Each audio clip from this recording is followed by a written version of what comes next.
শীতে যদি এই পিঠে না বানিয়ে খেয়েছো তো কি খেয়েছো? তো চলো আমার মার রেসিপিটা তাড়াতাড়ি তোমাদের সাথে শেয়ার করি। প্রথমে কড়াইয়ের মধ্যে নারকেল আর গুড় দিয়ে নাড়াচাড়া করে নিতে হবে। এরপর নারকেল থেকে একটা জল বেরিয়ে আসবে, ওটা শুকিয়ে ঝুরঝুরা করে নিতে হবে। আর এখন আমাদের ভাকার জন্য গুঁড়িটাকে রেডি করে নিতে হবে। এর জন্য মা এখানে সামান্য জল ছিটিয়ে ভালো করে মেখে নিতে হবে। এবার এই গুঁড়িগুলোকে চালনের মধ্যে দিয়ে ঘষে ঘষে সেই নিচের গামলায় ফেলাতে হবে।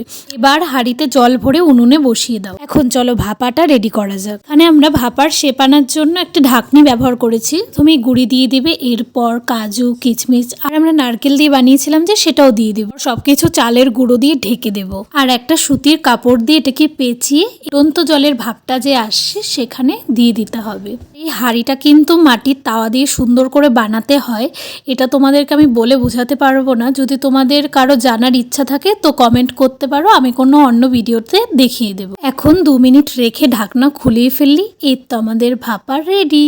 আর তোমরাও যারা এই শীতে এখনো ভাপা খাওনি তারা তাড়াতাড়ি এই রেসিপিটা দেখে ভাপা বানিয়ে খেয়ে নাও। তো টাটা।